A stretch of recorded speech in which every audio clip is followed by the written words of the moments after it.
breaking news and trending talk with Mike and McCarty. Mornings on 101.7 FM and 710 KEEL.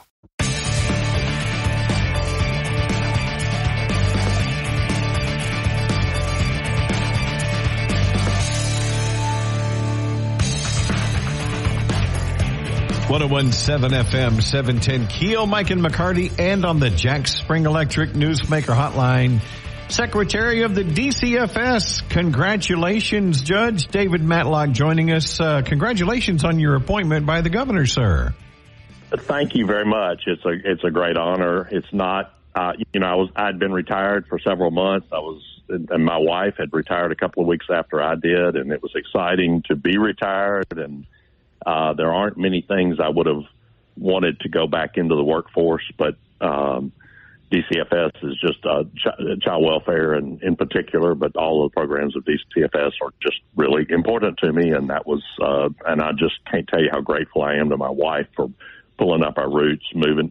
40 some odd years ago, we were a small couple in love living in a small space in Waco, Texas, and now we're an old couple in love living in a small space in Baton Rouge. So it is. I cannot tell you what an incredible person she is. Well, Judge, you and I go back a little ways. Of course, we been at church together at Broadmoor for years, but I was also a CASA and had been in your courtroom, a few times. So I appreciate. You know what a terrible person I am in the courtroom. So you can tell, where the bodies are buried, the skeletons are hidden. You can tell all the stories, and I welcome that. So well, it's healthy. I know, sir. I appreciate the work that you've done and look forward to your new appointment and your new duties. Let me ask you, Judge Matlock, the summer EBT feeding program, the state has decided, the governor, I guess, in your office has decided to essentially reject $70 million in federal matching money for this program. And a lot of people are scratching their head going, why would you turn down $70 million? Explain it.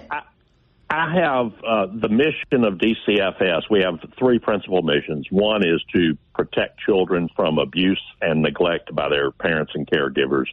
Two is to help individuals and families become self-sufficient. And three is to help deal with mass emergencies and provide sheltering in connection with mass events like hurricanes and so forth. Well, this program, and actually I kind of think it's important to note that this summer we'll be serving 3 million more meals to children than we were serving pre-pandemic. We'll be serving 1.2 million more meals to children than we served last summer. The summer EBT program is a cash benefit. And honestly, this needs to be taken in the context that we have unsustainable caseloads in child welfare. Remember our mission to help protect children, one of those three missions, to help protect children from abuse and neglect by their parents and caregivers. Our caseloads are supposed to, in certain of these areas, child welfare investigations and foster care case management, should be around 10 cases per caseworkers. We have had caseworkers quitting in certain areas because their caseload was, and this is in child welfare investigation, 140. Now, that is unsustainable. Our average caseloads are not that amount, and I don't want to, but they are multiple by multiple by multiple more than they should be. And these people whose hearts are called to work in this area cannot. Their heart brought them to child welfare. They went to whatever schooling, social work and counseling and psychology and other areas, and their heart calls them. We've broken their hearts because they cannot do their job and they cannot protect, and they have to protect themselves. But Judge, they simply can't do it. I have a $30 million internal fiscal cliff, really more than that. So why do you turn down $70 million? Why don't you let the feds pay for this summer? Does it come with strings attached? It would call for me to spend $3.6 million out of my budget. I'm already $35 or $30 million in the hole. I've got these unsustainable caseloads. The Department of Children and Family Services simply does not have the money to do that. And we're going to be providing, the state of Louisiana is going to be providing more meals. And honestly, I'm done. I'm absolutely done. Remember, our mission is to help people, individuals and families, become self-sufficient. I'm done with I'm done with generational poverty traps. I'm done with benefit cliffs. We've got these deals where if you make you're making $29,000. Certain families, it depends on the size of the family, all these things. You make 25 more cents a month, and all of a sudden you lose $9,000 in benefits. Who's going to do that? And so we have these benefit cliffs for benefits like SNAP, welfare. It applies to welfare disability situations as well, where people can't go back to work. I'm done with generational poverty traps, benefit cliffs. The best social program is a job, and the pathway out of poverty is workforce development, economic development. I'm done with spending money we don't have, leaving our grandchildren debts they won't be able to pay, and creating more inflation that digs a deeper hole and creates greater poverty. I want long-term solutions. I would have to pay DCFS would have to come up with $3.6 million. I already have these unsustainable caseloads in child welfare. I cannot do that. The main thing is keeping the main thing the main thing. And when you cannot do the main thing, you can't go after a lot of other things. You'd be diverting a large chunk of your budget where you need more caseworkers. You need to help more children in other areas. $30 million, and there's so many glamorous and shiny things and effective things and wonderful things. I would absolutely, but you've got to understand this in the context that we're providing many, many more direct meals. There's also a benefit. This goes on a cash card that goes to somebody. I just dealt yesterday with a person representing grandparents who are frustrated that they keep their grandchildren, and then every 3 or 4. I mean, this is an example, but every 4 months or so, Mama comes back and says you can't get their SSI check, you can't use their SNAP benefits, you can't use their FITAP benefits, and if you do that, I'm going to come get my children. So they can't go, and a child is caught as collateral. And the grandparents, what are you going to do? I'm not going to lose my child. Yeah. And so part of that is giving those grandparents avenues and there's a great organization for that, Grandparents Raising Grandchildren, that helps provide ways to help grandparents provide safety for those children in that context. But children don't always get the benefit if it goes on a cash card. When you sit there and you feed them, it also brings them to a recreation center. These summer feeding programs, any school that gets free lunch, plus any governmental organization, plus a number of not certified, but that we've agreed, or that Department of Education has agreed to, charitable organizations, non-governmental organizations that want to provide summer program, and you get a synergy. You get the child there. You have eyes on that child. You know what's happening to that child. You also have that relationship.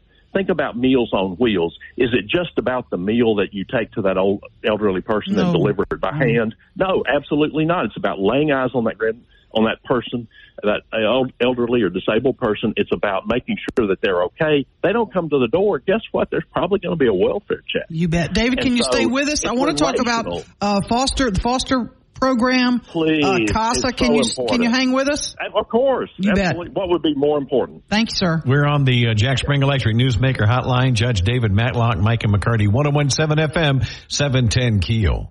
Back with more of Mike and McCarty on 101.7 FM and 710 KEEL. On the Jack Spring Electric Newsmaker Hotline, Judge David Matlock joining us from DCFS now in Baton Rouge. Judge, first of all... By the way, please call me David. I'm a recovering judge. Just call me David. It works. Okay, David. I just so appreciate what you were saying a moment ago about, wanting to break these generational poverty traps. And I can to feed children but direct, grab and go. Also, we have commodity giveaways in food deserts, both urban and we need more in rural areas. There are challenges with the summer feeding program, direct meal type program, congregate meal type program with children. Again, you got this wonderful synergy with educational programs, reading programs, tutoring programs, and recreational programs. It's important. Kids need recreation. They also need that relationship with an adult, a wholesome, good adult who can help that child. That may be one of the strongest figures they have in their life. And I mean, look back, our relationships with our coaches, our teachers, a Sunday school teacher, a caring adult, a neighbor.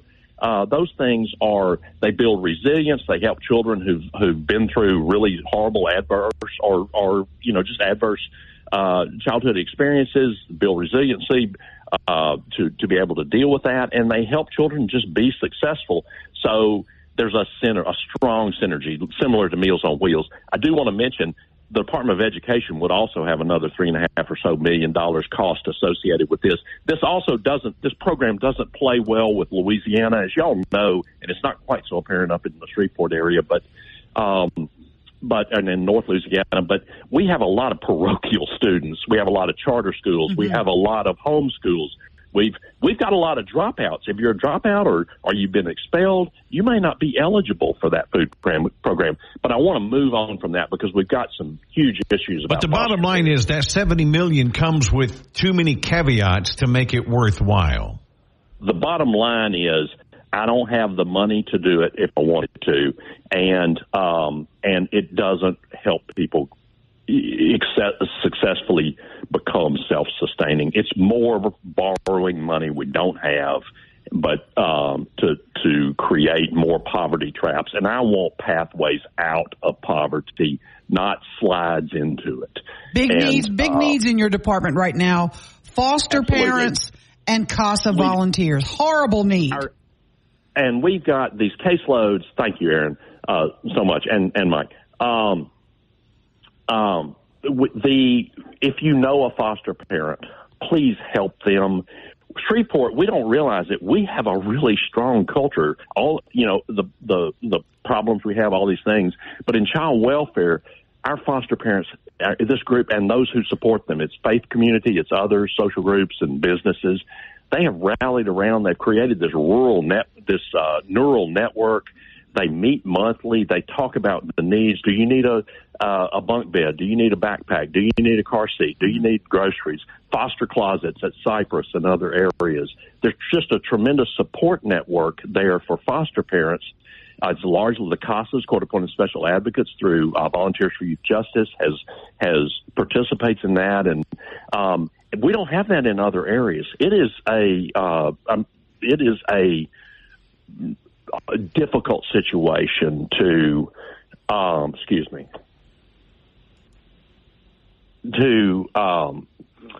create that in other areas. So we have a meeting today. We've got actually several meetings today. A bunch of foster parents from East Baton Rouge are coming together. I'm visiting with them, of course, and we have others from DCFS that'll be visiting with them to try to copy and frankly improve on that model up there in Shreveport in East Baton Rouge. We've had some really high profile situations down here in Baton Rouge, largely driven by caseloads. And when you're dealing with a serious child injury or death, one is a big number. You bet. And so it's to build that some of the problems is if children are removed, you got to have a place to put them, a wholesome place. You don't want them sleeping on desks. I've literally been to offices, office here where a child's living in our office, and just sit down and visit with the child. I mean, I'm kind of a hands-on guy. When somebody says this is what's going on, I said, yeah, I'm going to stand up and say, I want to go talk to the child. I want to go talk to their supervisor. They're very difficult situations placing children. It is part of the calculus in removal. If it's going to be worse for a child to remove them, then that goes into that calculus, and it shouldn't. You've got to have a wholesome place, appropriate, safe, great home, and that involves having foster parents. Well, the best way to have and recruit foster parents is to treat the foster parents that you have with respect, communication, engagement, listening, and supporting them. And that's a big duty on the part of DCFS. And it's a duty we haven't really honestly fulfilled. You ask a foster parent, go talk to foster parents. And so we need to change that culture, that dynamic. Caddo has done a really good job with that. Other areas have faced greater challenges. But my mainly encouragement is we need foster parents. Please come back. Please come to us. And if you have problems, I'm a pretty accessible guy. You call me and call my office and tell me, and of course, a lot of folks have my cell numbers. Let me know that you want to be a foster parent. I'll make sure that roadblocks and hurdles and other things, and we're changing the culture for that. But Gotcha. it takes help. You got to tell us, here's a roadblock. Right. Say, okay. We got folks that are roadblock breakers. You bet. David, we're up against the clock here. Can we do another interview with you another day? I would love it. All right. I would love it. You got my number. You bet. We will be in touch. Have your people send my people, your feeding sites. Let's get that out. Let's get all that information out to everybody so we know we're taking care of it. Heidi Kinchin is probably listening. She's with our comms department. Okay. And she will reach out to you, Aaron, and good. I'll certainly try to get her contact information to you as well. Thank y'all. You bet. Thanks, David. Mike. I appreciate y'all so much. You bet. Bye. Bye. Thank you, David. Judge David McLaughlin, Mike and McCarty, 101.7 FM, 710 KEEL. Coming up after the news, Lisa Johnson, Bossier Chamber of Commerce president, will be joining us. Some news out of Bossier City that you'll want to hear about. 101.7 FM, 710 KEEL. Let's get back to the show with Mike and McCarty on 101.7 FM and 710 KEEL.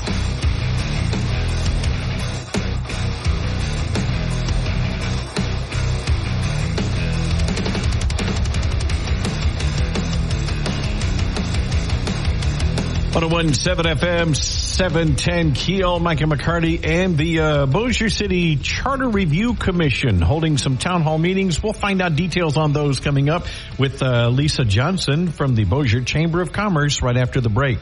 Mike and McCarty, 101.7 FM, 710 KEEL. Mike. More breaking news and trending talk with Mike and McCarty on 101.7 FM and 710 KEEL. On the Jack Spring Electric Newsmaker hotline from the Bossier Chamber of Commerce president, Lisa Johnson, joining us. Lisa, good morning. Good morning. How are y'all today? We are wonderful. A beautiful day. You've got 3 meetings, or the Bossier City Charter Review Commission is going to be hosting 3 town hall meetings seeking public input. What kind of a turnout do we expect? And tell us about your first meeting, which is tonight. Well, yes, the Bossier City Charter Review Commission is hosting 3 town hall meetings to seek input from the public regarding the charter. So, as you said, 3 meetings. The first one is tonight from 6 to 8 at Hooter Park, MLK Community Center. And the next one is Thursday, 6 to 8 at Shady Grove Community Center in South Bossier. And then the last one is next Thursday, February 27th, from 6 to 8 at the Bossier Instructional Center.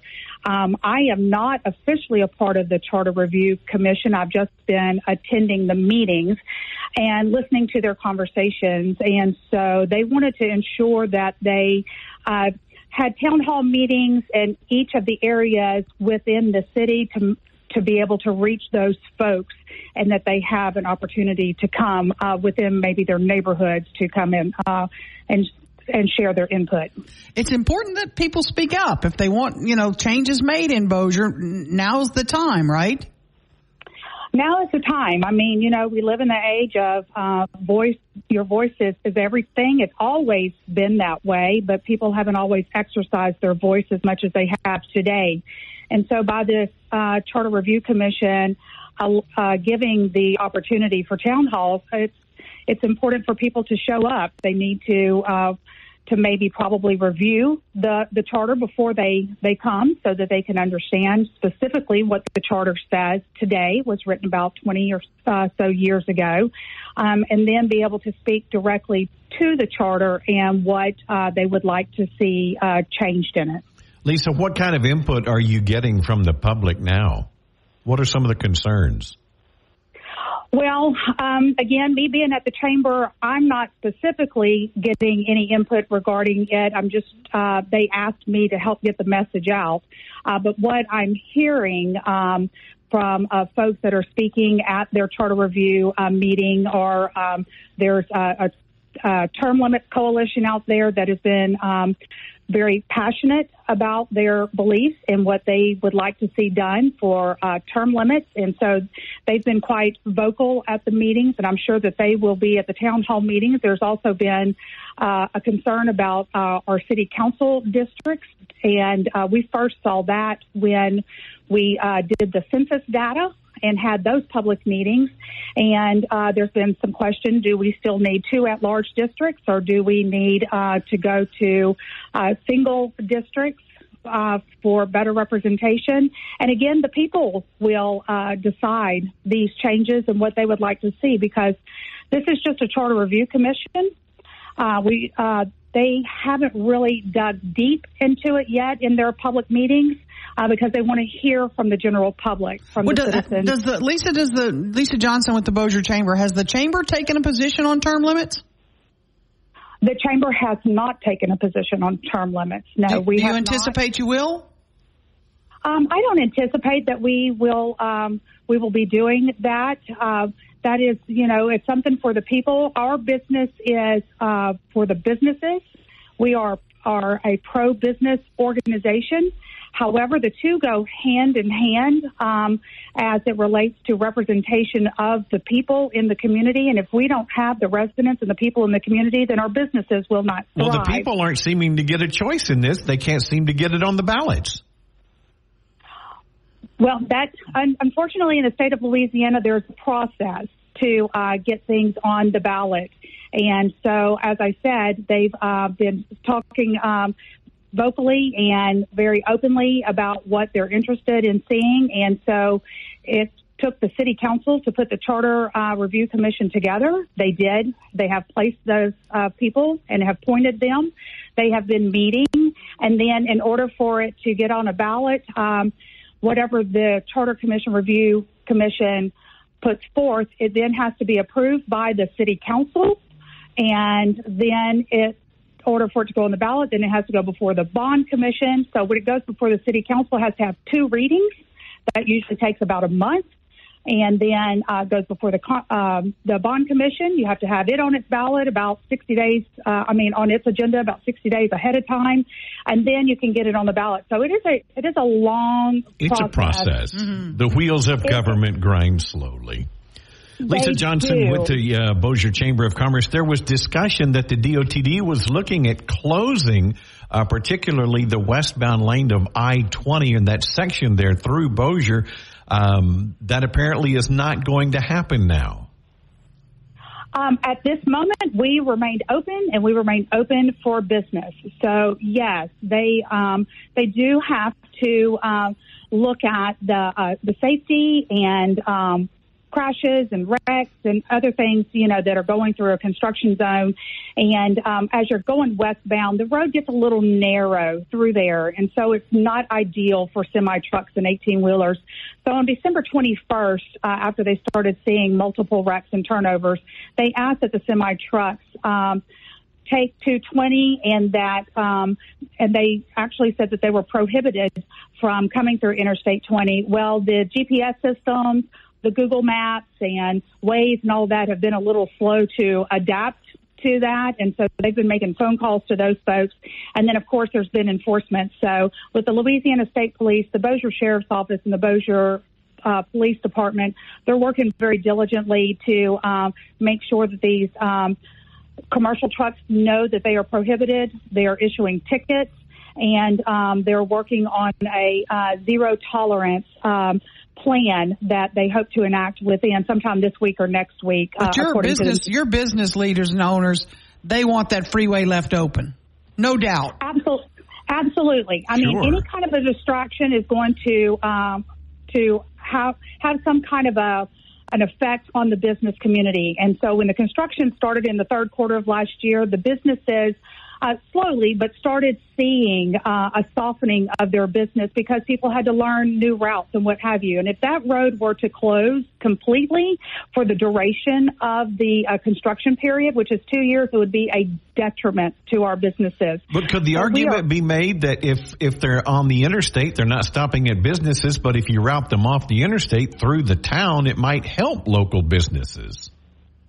Well, it is a double-edged sword, and it is a double positive as well, because with a reroute, it's going to be businesses that are going through Interstate 220 that are going to see maybe more business that on the northern part of the community. But if you want to look at the Twin City as a whole, it's not just Bossier by itself. If they were to reroute everybody coming from the east going westbound on the 220, it bypasses not only all of the businesses along the corridor in Bossier City, but downtown Shreveport, everyone, the Independence Stadium, all the way to the other side to West Shreveport. Mm-hmm. And so if their habits are coming directly through the community, we want to make sure that those motorists continue to be able to do that, to visit our attractions and our restaurants on both sides of the river. So this doesn't affect Bossier City only, even though we're in the direct line of it all, but it does affect both cities. Yes. Lisa point. Johnson, thank you so much for your time. Thank you. Y'all have a great day. Mm-hmm. Thank you, Lisa. 101.7 FM, 710 KEEL. Sam Jenkins going to be joining us after the news, top of the hour. Mike and McCarty. Back to the big stories of the day with Mike and McCarty on 101.7 FM and 710 KEEL.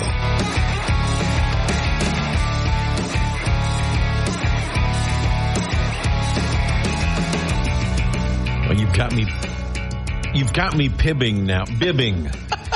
Getting my boxer briefs in a bunch. In a bunch. There you go.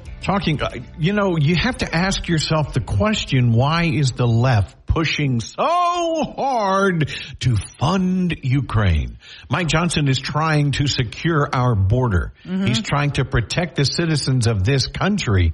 And, of course, being fought. They're calling him Moscow Mike. Oh, gosh. Because he doesn't want to divert billions of dollars into this Ukraine war when we're not settling our own issues. We're not protecting our own citizens. So they're turning that into, he's supporting Putin. Mm-hmm. He's supporting the invasion into Ukraine. Well, first of all, where are those billions of dollars actually going? Do we get to send auditors in and find out? In whose pockets is this money actually going? Is it turning around and coming back in kickbacks to politicians and contractors? Oh, we don't know any of that. And they don't want us to know. They don't. But Mike made a really good point. Why should we be funding Ukraine, a whole other country? Mike Johnson made this point. Yes, and I understand Putin is evil. And the Russian regime right now is evil. Absolutely. And I get that. And I support Ukraine. But why should the U.S. be spending billions of dollars in that country when we have a crisis in our own country? We know Biden is in bed with Ukraine. When he's on video trying to make the deal about when they were investigating his son's company doing business and said, you fire that prosecutor, and when he was vice president, going, you're not getting these millions of dollars. What other countries are lining up to hand over billions to Ukraine? And why are we the ones that always have to do that? Why are we the ones that always have to do it? Sam Jenkins will be joining us, changing subjects, thank goodness, because I don't know if my heart rate could take it. Talking about the crime session in Baton Rouge. Mike and McCarty, 101.7 FM, 710 KEEL.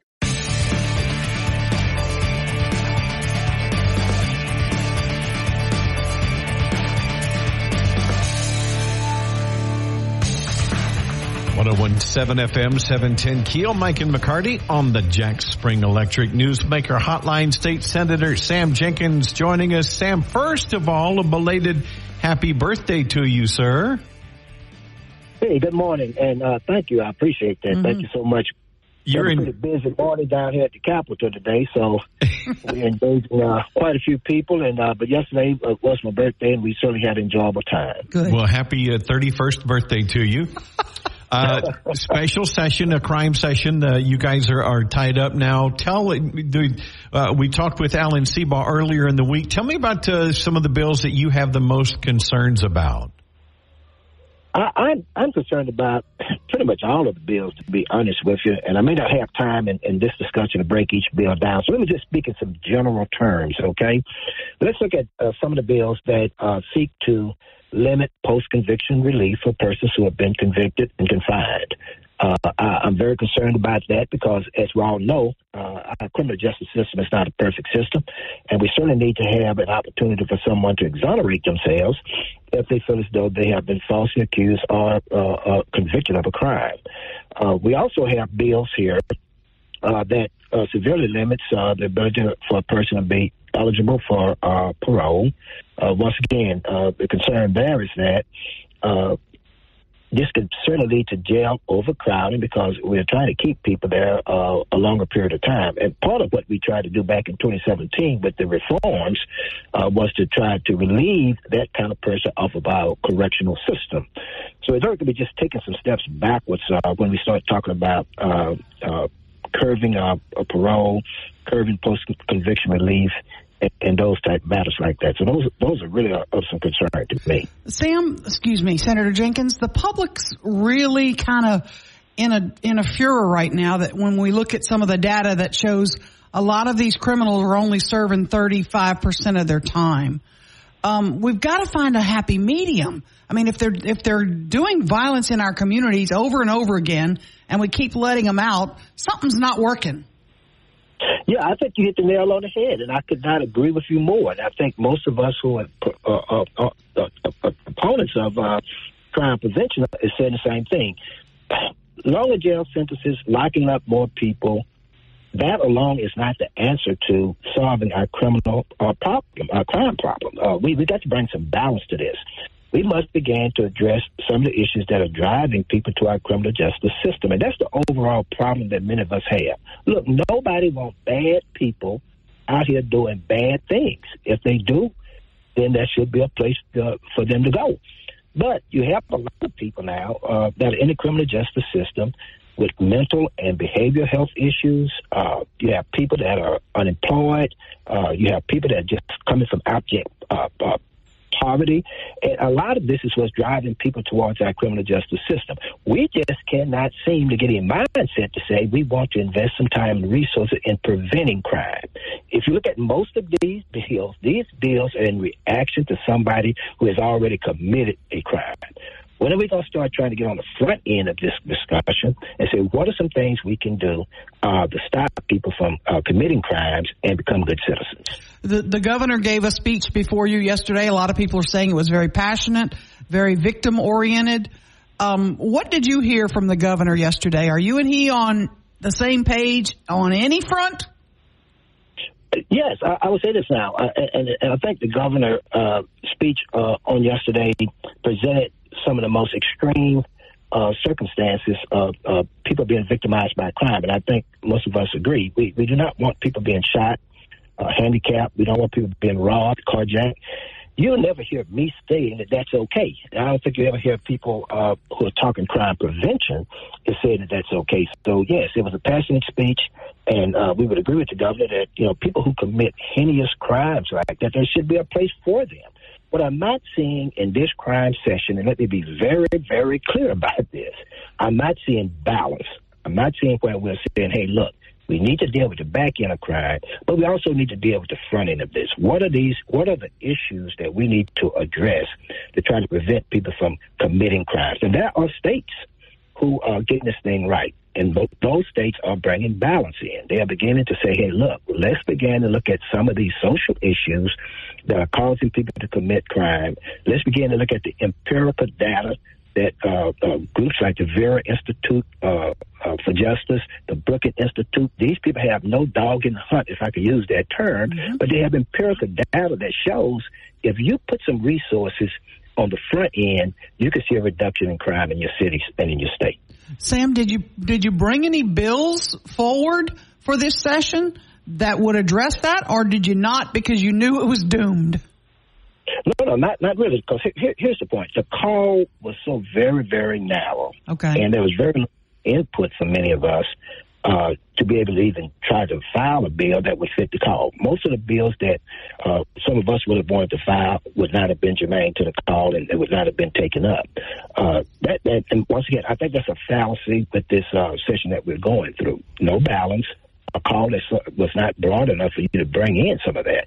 Now, what we're hoping will happen during the session is that we will have people coming forward to give testimony and speak in opposition to some of these, what we feel may be extreme measures that are going into place, so that we could build a very good legislative record. Because I have some feeling that some of these laws that are going to be passed may be challenged in court. We spoke with Judge David Matlock earlier this morning, and he was talking about the generational poverty traps. And one way to combat those is, or a few ways, education is vitally important, and also jobs, economic development. How do we keep these kids, when you talk about getting them before they're becoming arrested and getting involved in crime? How do you keep them in school? I think truancy should be a huge issue and focus. No, I would agree with you. Look, we must engage the parents. They must have a means of intervening in lack of supervision with a lot of the young people. Then we must provide some alternatives, to incarceration if it is a first offense.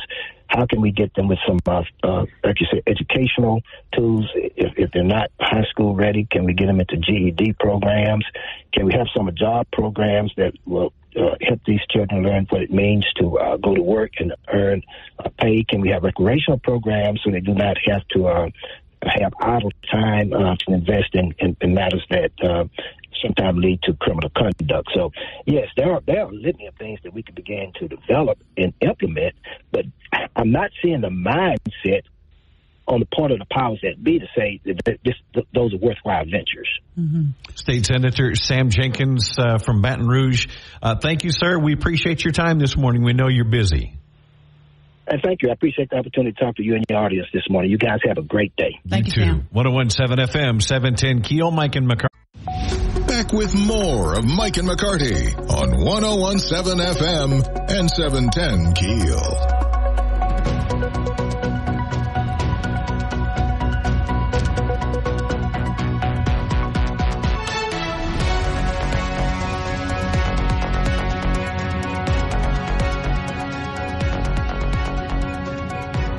Are you watching Masters of the Air? Have you caught up? No, I'm only on episode, 2? I'm early.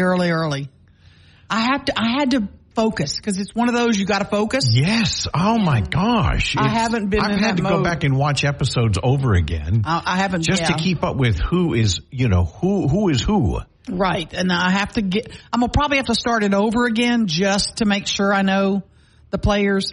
But it's pretty incredible. Yeah, it is. It is. But it got me thinking also, Aaron, out at Barksdale, the B-52s. I don't think people realize how incredible these aircraft are. How old are they? They were first introduced in the early 60s.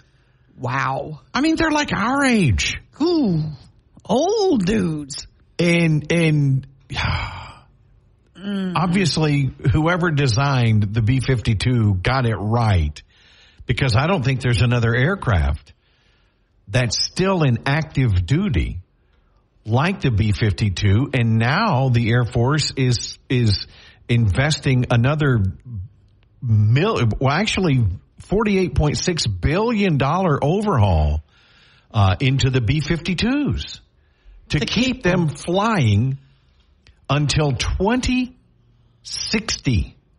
They'll be 100. It was first introduced in 1962. How awesome is that? They'll turn 100 years old. That's just amazing. How are they still viable? Congratulations, guys and gals out at Barksdale. That is incredible. And to watch them fly, when you watch them coming in or taking off, They are an amazing piece of work when you look at how big they are up close. Oh, yeah. Like, how does that thing ever get off the ground? It still boggles my mind. I don't get it.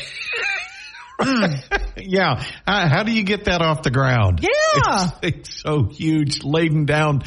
Oh, I just love them. I love them. When we lived in Bossier, we bought 4 acres just north of 220, and built a house before we even knew there was going to be a stone bridge. Mm-hmm. We were out in kind of in the middle of nowhere. Yeah. But it was on the end of the flight line. Ah, okay. As the planes would come up over, 220. Ooh, I bet that was loud. And there have been since complaints from some of the neighborhoods that have since developed. Oh, yeah. And it's like, let me tell you something. You knew what you were getting. That base has been there a long time. Yeah.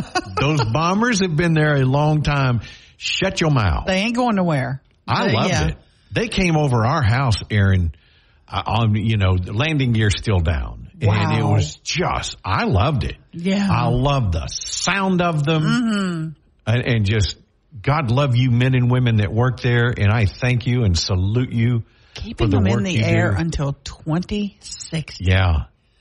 That's good news for Barksdale, no doubt. Absolutely, yeah. Do they still have a base that has them in, like, Minot, North Dakota? We're the only two, right? Why not Minot? It's what they say. I knew Barksdale people, if they got shipped to Minot, they were like, oh God. It's like, what did I do wrong? Fargo. I mean, it's just freezing. What happened in my life that I got sent to Minot? Sorry, Minot. I'm not dissing you. I'm just far different weather than Bossier City, Louisiana, and far different climate and atmosphere. I would bet. Oh boy! And Barksdale, one of the largest bases as far as landmass. Absolutely, as well. So, in Senator J. Bennett Johnston. For years fought to keep Barksdale. Absolutely. There were budget cuts and he had to do some work to keep us going. We went through that big base realignment where several bases were closed and they fought tooth and nail to keep Barksdale up and going and they won and it looks like we're good for another 40 years at least. Something like that. Incredible. That really is. 101.7 FM, 710 KEEL, Mike and McCarty. Let's get back to the show with Mike and McCarty on 101.7 FM and 710 KEEL. Okay, by the way, talking about B-52s, I was off a little bit. Not 62.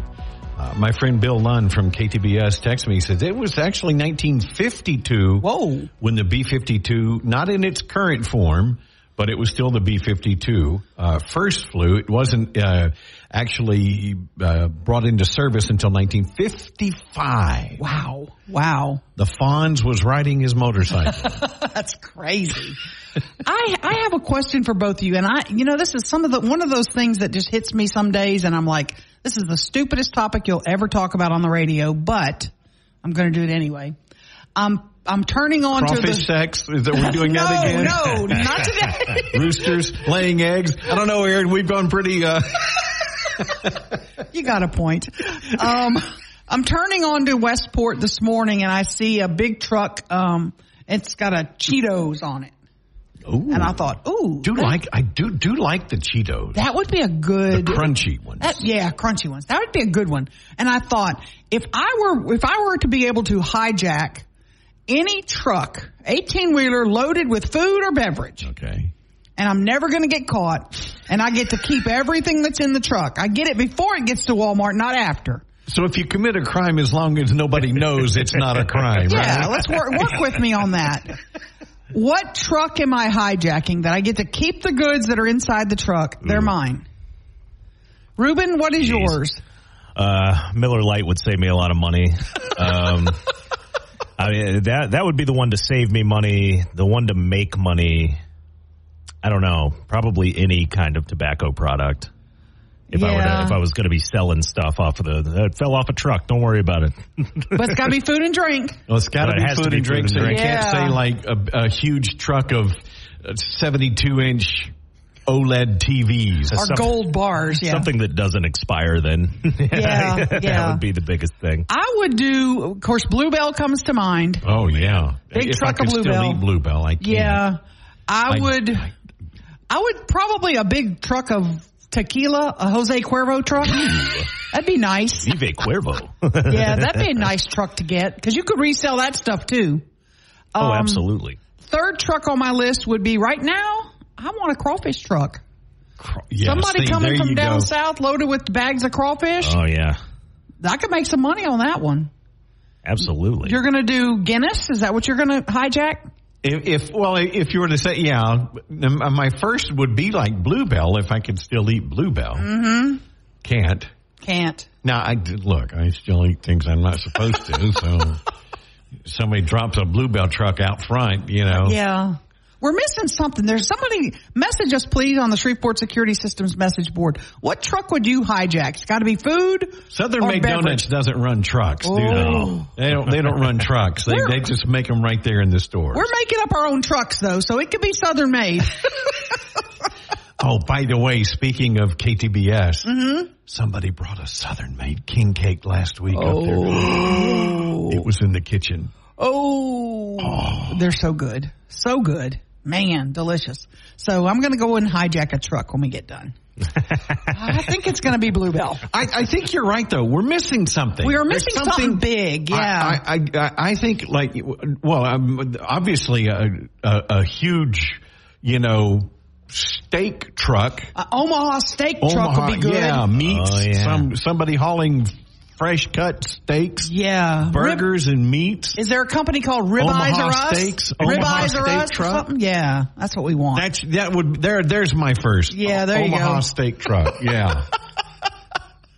It wouldn't be a crime because no one caught you, right? It'd be completely healthy. You two don't need to laugh so dang loud. Oh man. 101.7 FM 710 KEEL. I'm sorry, Mike and McCarty. Breaking news and trending talk with Mike and McCarty on 101.7 FM and 710 KEEL.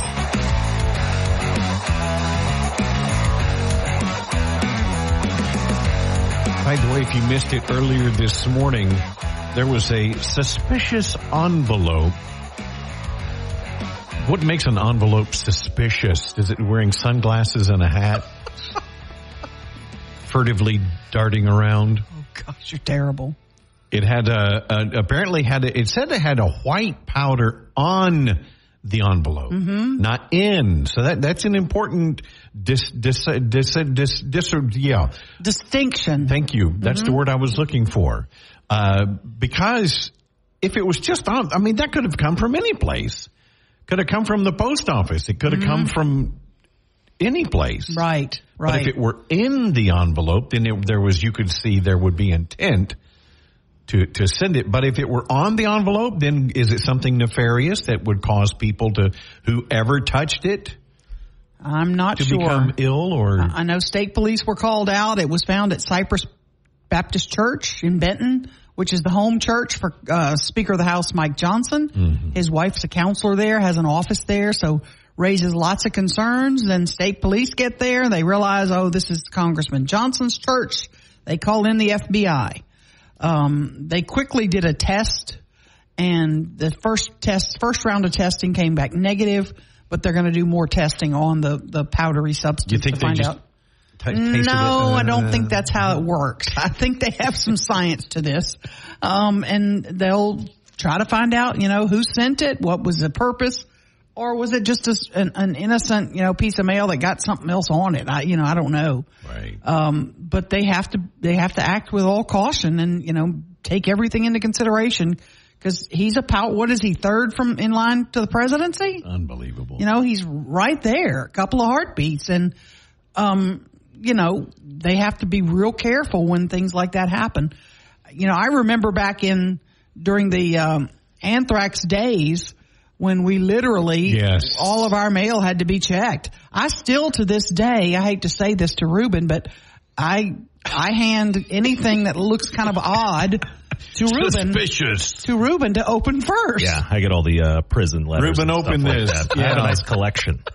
Looks like it was written by a serial killer, addressed by KEEL News with the K backwards. Been a few pretty interesting reads. Yeah, some of them are. We get a lot of prison mail. We get some mail from real radical folks who really want their ideas talked about on the radio. But he opens them nicely and he shakes them out really good just to make sure. Yeah. Tastes it to make sure that it's safe. But it'll be, it'll take them some time to do the rest of the testing, try to find out who mailed it. If it was indeed mailed, I don't know that that's the case. I would assume. Very, very few details have been released. We really don't know anything about it. Absolutely.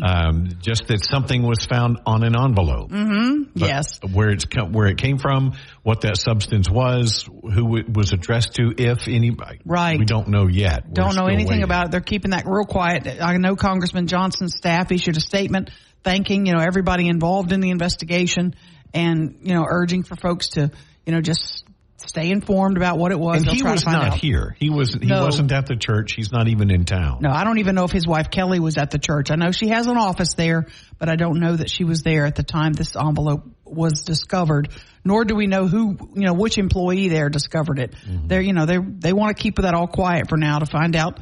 Let's trace it. Let's find out where it came from and find out who sent it and see if there's anything nefarious to it. 101.7 FM, 710 KEEL, Mike and McCarty. Back with more of Mike and McCarty on 101.7 FM and 710 KEEL.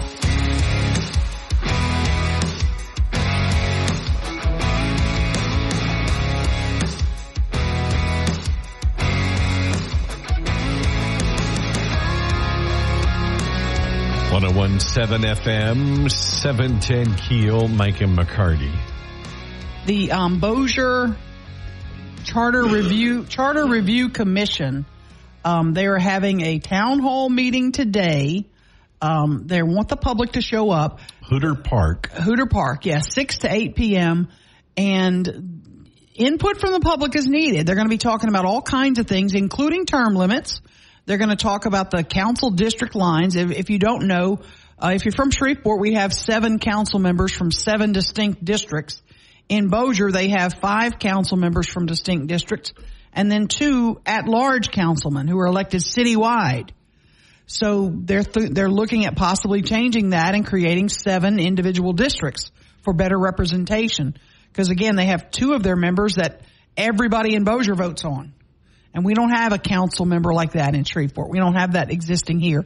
So they're looking at possibly changing that. There are other things on that charter that they're looking at, do we need to tweak to make things better? Mm-hmm. But they want to hear from folks. They want to hear you. And I'm sure the the term limit people will be there in force to get their point across. They're starting a new petition because the old petition's been kind of tossed out by the courts. So they're starting over to make sure it's all legal. And they're wanting to put that issue on the ballot. Term limits. I'm on the fence about this because, in 4 years you can vote them out of office. Sure. And if somebody has a committee appointment, you don't want to lose that, especially I'm talking about in Congress. Mm-hmm. But then on the other hand, you don't want a Chuck Schumer and a Mitch McConnell that have been there for 80 years. Yes. And the original intent was you serve your term and then you go back to the private sector. Right. I mean, that going back to 1776. Mm-hmm. Now, obviously this is only going to impact Bossier, the mayor and the city council, but it would be something that citizens would be able to vote on. And the problem is that if you put it on a big wide election like a November fall ballot, more people show up, more people are going to lean toward term limits. More people when they vote go, get those out after they serve their 8 years or whatever it is.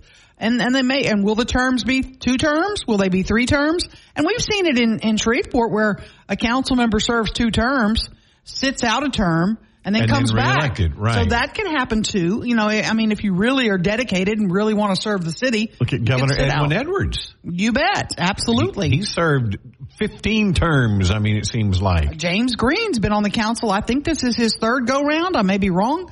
But, it's one of those things. The citizens need to speak up. Again, the meeting today, 6 to 8, Hooter Park. There's another one on Thursday from 6 to 8 at Shady Grove. If you're interested, your opinion is wanted. 101.7 FM, 710 KEEL.